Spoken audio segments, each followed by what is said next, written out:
নমস্কার বন্ধুরা, simple cuisine with Rumki চ্যানেলে আজকের পর্বে বানাবো একদম সিম্পল দেশি কই মাছ দিয়ে ফুলকপি আলুর ঝোল।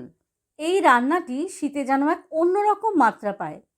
আসুন নতুন রাঁধুনি বন্ধুরা প্রথম থেকে শেষ পর্যন্ত স্কিপ না করে দেখে নিই। ও সাবস্ক্রাইব করতে কৃপণতা করবেন না কিন্তু, আর আপনাদের একটি লাইক আমাকে অনেকটা অনুপ্রাণিত করবে। ফুলকপি আলু তো লাগছেই, সাথে দেশি কই মাছকে কেটে নিয়ে ভালো করে ধুয়ে নিয়েছি। অল্প নুন হলুদ দিয়ে মেখে নেব।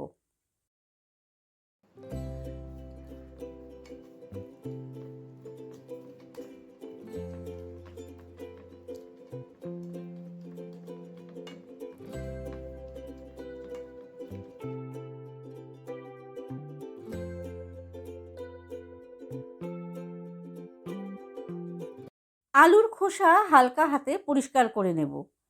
সিজনাল আলু অর্থাৎ শীতের নতুন আলু, এর খোসা সহজেই পরিষ্কার করা যায়।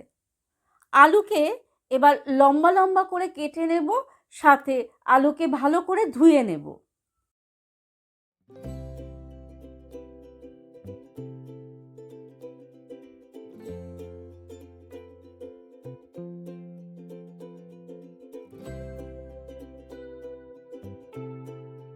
ফুলকপির ডাঁটা কেটে বাদ দিয়ে দেব। ফুলকপির ফুলকে কেটে নেব, একটু বড় রেখেই কাটবো।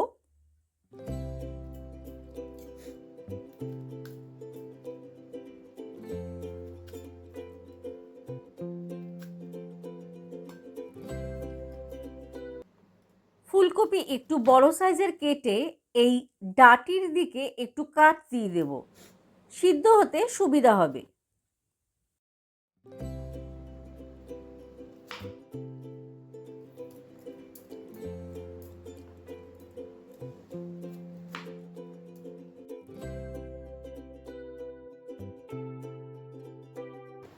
এবার রান্নাটি শুরু করব। গ্যাসে কড়াই বসিয়ে একটু গরম করে নেব। দেব 4 টেবিল স্পুন সর্ষের তেল। তেল ভালো করে গরম হলে, মানে হালকা ধোয়া উঠতেই, মাছগুলিকে ভেজে নেব।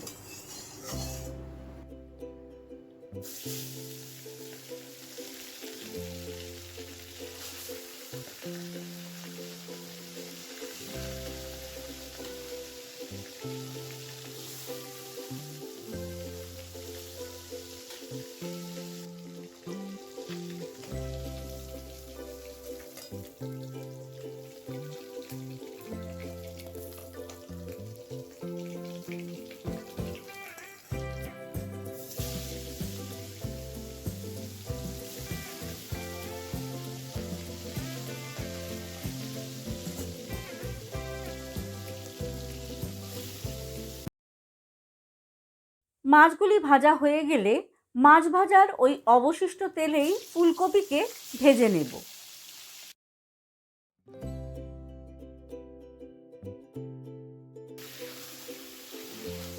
ফুলকপির মধ্যে যাতে নুন যায়, তার জন্য একদম সামান্য করে দেব নুন, ও হালকা রঙের জন্য দেব একদম সামান্য হলুদ। ফুলকপি ভাজতে থাকুক, এদিকে টমেটোকে কেটে ফেলি।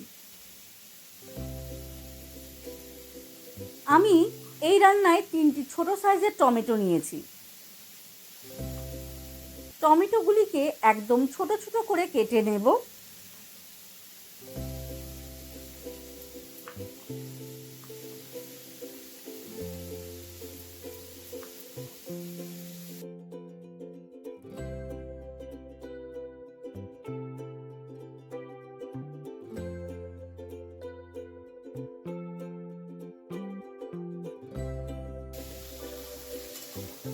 ফুলকপি ভাজতে ভাজতে এর সোনালি রং ধরতে শুরু করেছে।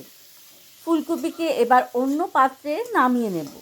ফুলকপি ভেজে নিতে তেল কিন্তু শুষে নেয়, তাই কড়াইতে আবার দেব তেল। আমার প্রয়োজন হিসাবে 3 চামচ মতন সর্ষের তেল দিলাম।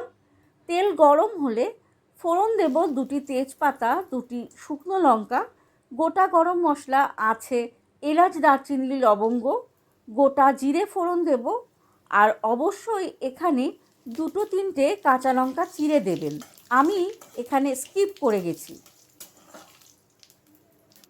তেল থেকে ফোড়নের সুন্দর গন্ধ বেরোতে শুরু করলে আলুকে তেলে ছেড়ে দেব, আলুকে ভাজতে থাকব। এদিকে আলু ভাজতে থাকুক আর ওইদিকে আমি একটু আদা শিলে বেটে নিই।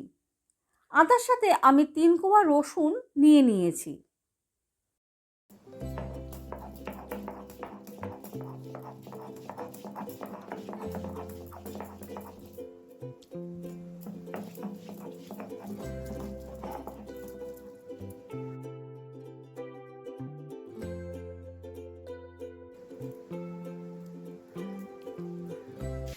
আলুও এদিকে লাল লাল করে ভেজে নেওয়া হয়ে গেছে।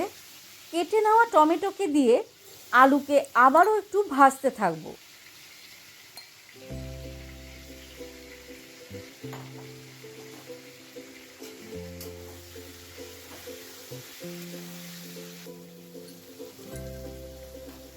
এবার দেব আদা বাটা, আর একটু সাঁতলে নেব।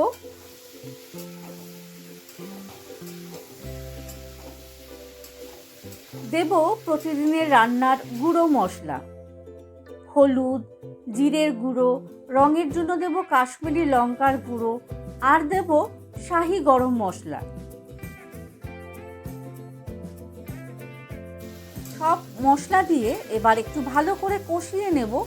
এরকম অবস্থায় যদি আলু শুকনো বলে মনে হয় তবে একটু জল দিতে হবে, না হলে মশলা পুড়ে যেতে পারে। ভালো করে কষিয়ে নিয়ে সামান্য যদি তেল আলাদা হতে শুরু করে দেয় এমন সময় দিতে হবে গরম জল। রান্নাটি ঝোল হবে, সুতরাং বেশ খানিকটাই জল দেব। এখানে বলে নিই, সিজনাল আলু সিদ্ধ হতে একটু সময় নেয়, তাই আলুকে কিন্তু ভাজতে ভাজতে প্রায় 60% কুক করে নিয়েছি। আর ফুলকপি যেহেতু খুব তাড়াতাড়ি সিদ্ধ হয়ে যায়, তাই ফুলকপি ঠিক এই রকম অবস্থায় দেব যাতে আলু সম্পূর্ণ সিদ্ধ হতে হতে ফুলকপিও সিদ্ধ হয়ে যায়। এবার ঢাকা দিয়ে 2 মিনিট মতন রান্না হতে দেব। 2 মিনিট পর ঢাকা উঠিয়ে ভাজা কই মাছকে ঝোলে দিয়ে দেব। শীতের রান্নায় একটু ফ্রেশ ধনেপাতা দিলে বেশ ভালোই লাগে। সব শেষে কুচিয়ে নেওয়া ধনেপাতা দিয়ে ঢাকা দিয়ে আরও 2 মিনিট রেখে দেব এবং রান্নাটি শেষ করব। হয়ে গেল দেশি কই মাছ দিয়ে ফুলকপি আলুর ঝোল। আশা করি আজকের এই সহজ সরল রান্নাটি ভালো লেগেছে। আজ তাহলে এইটুকু, আবার আসবো অন্য কোনো রেসিপি নিয়ে। সকলে ভালো থাকবেন, সুস্থ থাকবেন। ধন্যবাদ।